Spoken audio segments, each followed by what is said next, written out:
Libra, this is for you. Kumusta na kayo guys sa mga Libra? March 3, 2025 sa mga Libra. I need message for you. Tingnan natin ang inyong message guys. Libra.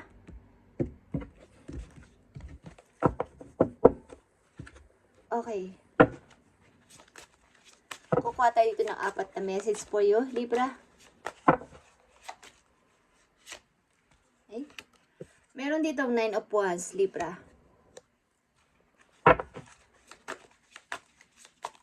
Sagittarius energy ito. Pinaghahandaan mo mga paparating sa buhay mo. Ito man ay taong kinakatakutan mo o taong ayaw mo makita o mga messages. Nakahanda ka, meron kang kumbaga pag hindi literal is mayroon ka rin dapat na sabihin. Pag dumating ang tao na to o mga messages na to, may dapat akong okay. Nandito ang death. Okay, guys. Para sa'yo ang sitwasyon na to, ang tao na to ay wala na o kinalimutan mo na. Libra. Meron ka na dito kinalimutan. 10 of Swords, okay? Gusto ko na sumabog. Okay, gusto ko na sumabog sapagkat pagod na ako dito. Sa sitwasyon na to. Gusto ko na itong tapusin. Yeah, 5 of Cups. At pag-isart na bago.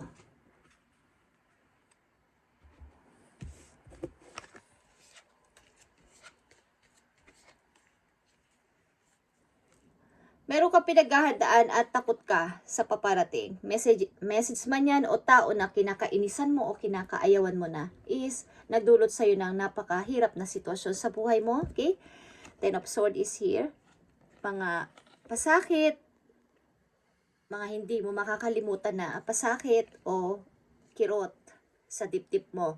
At nagpapasya ka na o kailangan mo na magpasya na mag-move on o umalis dito sa sitwasyon na to. 5 of Cups.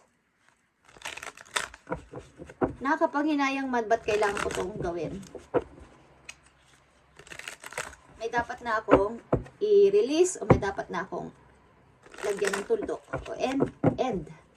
Okay? Libra, March 3, 2025.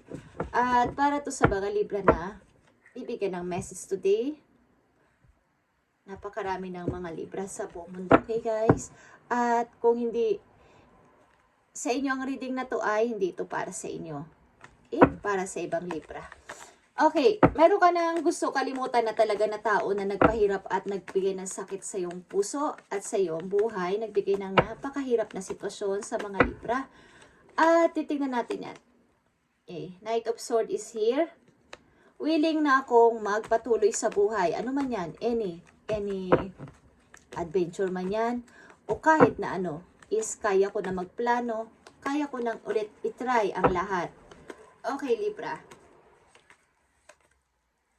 Okay, tumanggap na mga opportunities na paparating.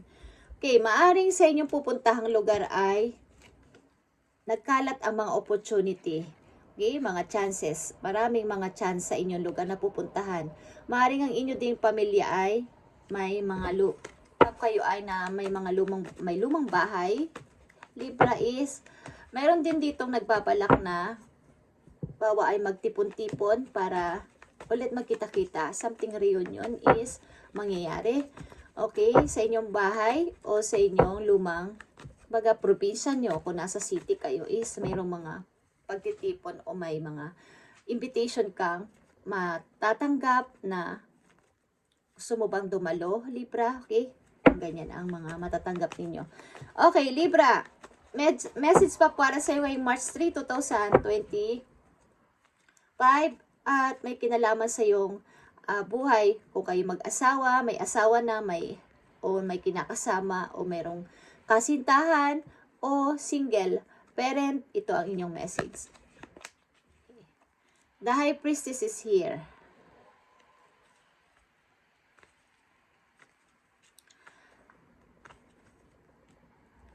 may mga plano ka o may mga iniisip ka na, dapat ay ako muna.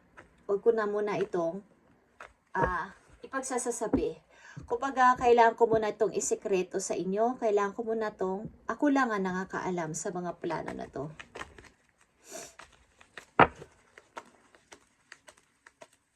Kahit marami nag-a-advise sa inyo o nagsasuggest ng ganito, ganyan is, ayaw ko munang pakinggan. Ayaw kong makinig. I'm busy, okay?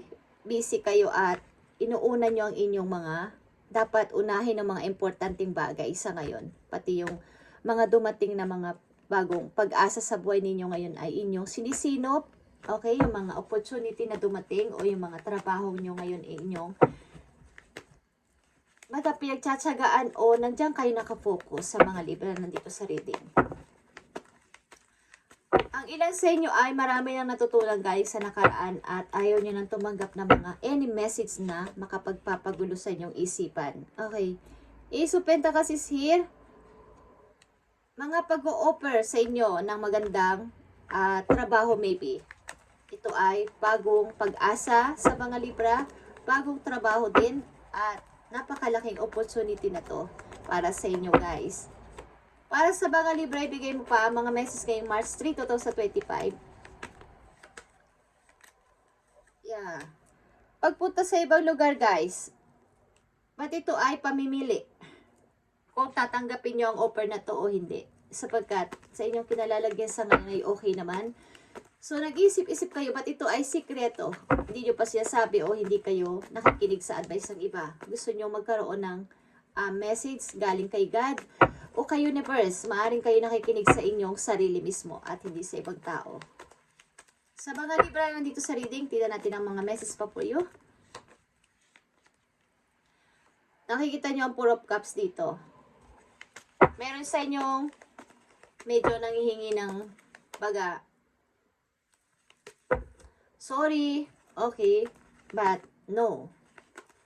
Hindi pa ngayon. Or kulang pa. Kulang pa yung binibigay mong effort na yan. Okay?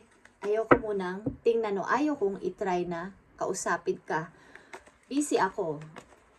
Kailangan ko pang magpatuloy sa paghihiling o something na pagpapahinga. Huwag mo akong istorbohin. Okay. Sa mga Libra nandito sa reading. Yeah. Busy ako sa pag-ipon. Busy ako sa pagtatrabaho. Ayaw ko muna ng istorbo. At ayaw kong kumbaga tumanggap ng message galing sa'yo. Okay, yan ang inyong sinasabi. Sapagkat ito ay maaaring nagtapos na kasal or but may humingi ng justice. Humingi ng justice. Libra. Nakikita niya kasi na nagiging okay ka na, Libra. So, meron ditong humihingi ng justice na gusto niya ng second chance maybe sa inyo. At ikaw ay nagiging okay na sa buhay. Okay lang sa inyo. Libra nandito sa reading. But, pinapakaramdaman mo kung dapat ko ba itong tanggapin o wag na. Tingnan natin ang mga message pa po Libra. Galing sa inyong healing energy message. Gusto ko lang magtrabaho sa ngayon at gusto ko maging busy sa sarili ko. Gusto ko magpaka-busy at mag-ipon ng para sa sarili ko o para sa future. Kung meron akong anak, para sa amin ng aking mga anak. Okay. Libra, tingnan natin ang message pa po yun dito sa inyong healing energy. Thank you, Spirit. Nandito ang one step at a time. Libra, I see the mountain ahead and dedicate myself to taking one small step at a time. I make progress by staying focused on the present moment, the current task. Thus, I regain my ace of living. Like I said, kayo ay nakafocus dito sa future at nagpapakabisi kayo sa trabaho sa inyong kasalukuyan. At, kumbaga, nakikita nyo man na parang ang hirap pang marating yung aking finish line o ang aking target sa buhay ay gumagawa ako ng mga pakunti-kunting step o plano. Okay, nandito ang The High Priestess, like I said, mga plano na sikreto para sa aking ikakatagumpay sa present ko papunta sa future. And I progress by staying focused on my present moment. Okay? And the current task. Inyong current task nyo ay yung mga inyong trabaho, pinagkakaabalahan. Okay? At I regain my ace of living. Thank you, Spirit. Okay. Diyan kayo mag-focus at gumawa ng pakunti-kunting step sa buhay at gagawa nyo yan ng matagumpay, Libra, hanggang sa inyong hinahangad na. Kumbaga, mayroon kayong big target o big dream na gustong mangyari sa hinaharap is mangyayari. Sapagkat kayo ay nagpaplano ng palihim at walang ingay. Kumbaga, nandito kayo sa inyong pagiging silent muna at ayaw nyo ipagsasabi ang inyong mga plano. At yan ay nararapat lang. Libra, na huwag kayo masyadong mag-ingay sa inyong mga gagawin at paplanuhin. Nag-iisip din sa inyo ang mag-relocate. Nag-iisip din ang ilan sa inyo na tanggapin ang offer na to na malaking opportunity ito para sa inyo. But ito ay pag-relocate o pag-change ng work. At marami sa inyo gusto magbigay ng offer. At ang ilan din sa inyo ay may matatanggap na invitation na na mayroon kayong reunion, something na magkita-kita, family reunion maybe. Okay, Libra, mahalagang message for you na dapat mong malaman today, March 3, 2025, na nangyayari na sa inyong buhay o mangyayari pa lang. Tingnan natin. Thank you, Spirit. Nandito ang Three of Michael is Three of Swords, Libra. Release the past, you will grow from the situation. Time heals of wounds. Kaya nandito ang one step at a time and I see the mountain ahead and dedicate myself to taking one small step at a time is ang ilan sa inyo ay unti-unti na tuloy-tuloy nang nire-release ang inyong nakaraan at nag-grow ka mula dito at handa ka nang subukan any adventure, any challenges pa yan is natuto ka na kasi sa nakaraan o nag-grow ka galing sa nakaraan, Libra, at nakakatuwa ang iyong ginagawa sapagkat nakikita ko dito sa reading mo ay pag-grow sa sarili at pag-focus sa kung anong meron ka sa ngayon at magiging busy kahit na may mga mahirap na sitwasyon is nagpapatuloy ka sa buhay. Okay. Dalawang message dito for Libra na dapat ninyong malaman o something na papala sa inyo o paparating ngayong March 2025 o ngayong March 3. Ang reading na to ay March 3, 2025. Simula sa araw na to at kung kailan nyo to mapanood. Okay, is timeless naman to guys. At nakafocus tayo sa present na message. Okay? Kung may dudungaw na galing sa past is maybe dumadalaw sa inyong reading para may sabihin o may gusto pang ipaalala. Okay, Libra. Dalawang message dito for you. Thank you, Spirit. For Libra. Okay. Living in the moment. Okay, guys. Kung saan ka at anong ginagawa mo sa ngayon ay enjoy. Libra, yan ang sinasabi sa inyo. At magpatuloy sa buhay at maging masikreto muna sa iyong mga plano, sa iyong dream, sa iyong plano, okay? At may mga paparating kang invitation. Like I said, ang inyo ay happily single na nandito sa reading at magpatuloy lang at maging masaya sa buhay. Okay? Time with friends is maaaring nakikipag-banding kayo pamisa-misa sa iyong mga friends. Having fun. Okay, at isa pang message po you para sa mga Libra. Ilan sa inyo is may dadaluhang party-party. Okay? So, enjoy lang. Libra, living in the moment. Yan sa inyo ay busy. Maraming sitwasyon na kinakaharap sa ngayon at pinipilit nyo tong harapin ng buong tapang kahit may mga pasaway sa paligid. Okay, isang message na lang po Libra dito.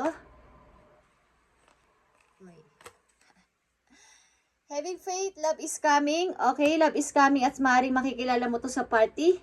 Libra. Okay.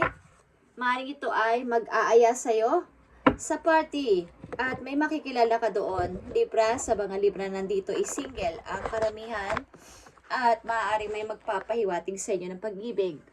Isa sa mga araw na to. At wala akong nakikita dito na kayo ay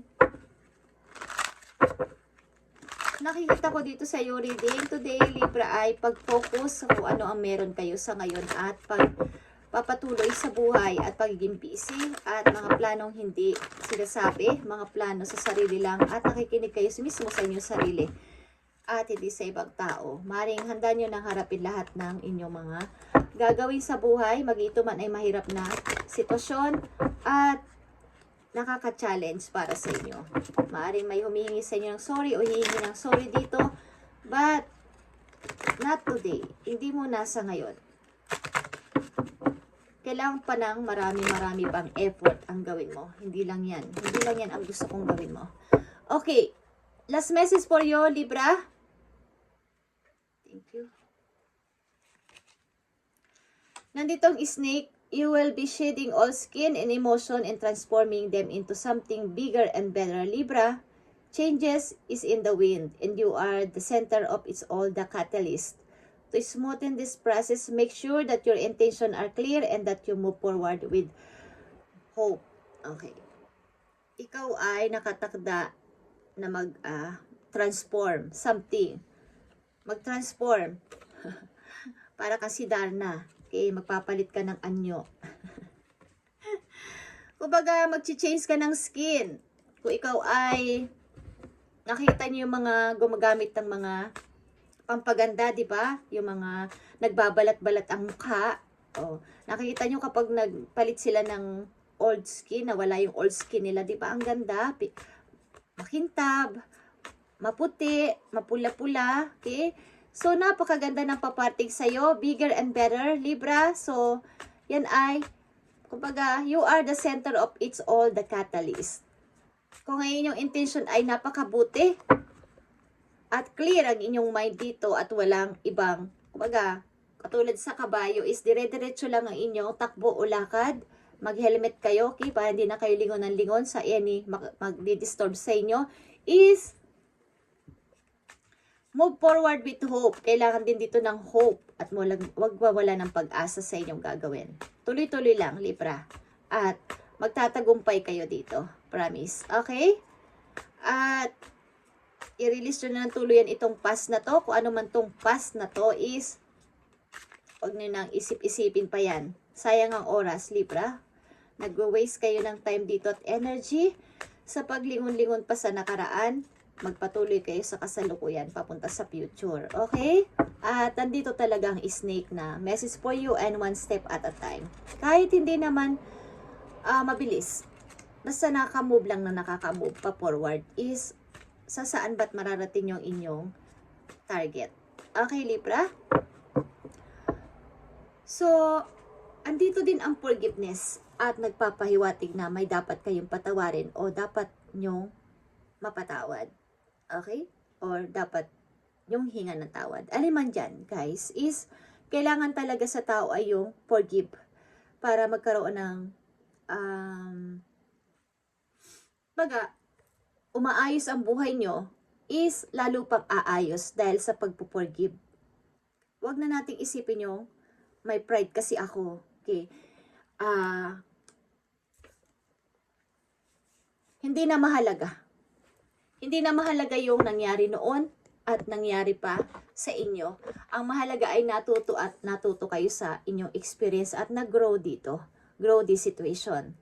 And time heals all wounds. Kailangan ng lahat ng sugat sa puso nyo ay mahilom na at darating ito, natitingnan nyo na lang inyong mga na-achieve o na-a-achieve sa buhay. Padami ng padaming inyong naiipon at makakapag-invest pa kayo. Okay? Thank you and God bless, Libra. At ipagpatuloy mo ang iyong pagpo-forward one step at a time. At makikita mo, kapag sa isang bundok, pag ahon mo, napakalayo pa ng tuktok ng bundok. Hindi ko pa maabot. Pero, hindi kayo nagkikwit. Nagpapahinga lang and lalakad ulit. Minsan tatakbo, lalakad, madadapa. But hindi mo namamalayan, nandun ka na sa top ng mountain at nakikita mo na yung goal. Yung iyong finish line sa baba. Dahil pag pababa mo na is napakabilis na lang. Okay? Ang mahirap lang ay pag-akyat. At yun ay yung ating mga problema, mga darating na mga magdi-disturb sa atin. Yun yung ibig sabihin nun. Ang pag-akyat natin sa bundok ay mahirap sapagkat ang daming maranasang problema. Katulad ng mga tinik, kung ano-ano diba guys, mga damo na masasakit sa katawan, mga masusugatan ka. So yun ay problema at mga distraction o mga nanghaabala sa inyo mga taong hindi na kailangan pang katulad ng mga may dalang itak pag umakit sa bundok. Tabas-tabasin nyo. Ay ibig sabihin ng ikat nyo mga taong yun. Okay? Thank you and God bless Libra, and pagpalain kayo ni God sa inyong mga ginagawa sa buhay, at lagi ko kayong isasama sa aking prayer, at kahapon din mahaba-haba ang ating pinag-pray at nag-meditate tayo. Thank you and God bless Libra, and pagpalain kayo kahit sa mga kayo lugar nandoon guys, at lagi kayong i-cover ng banal na dugo ni God. Thank you and God bless.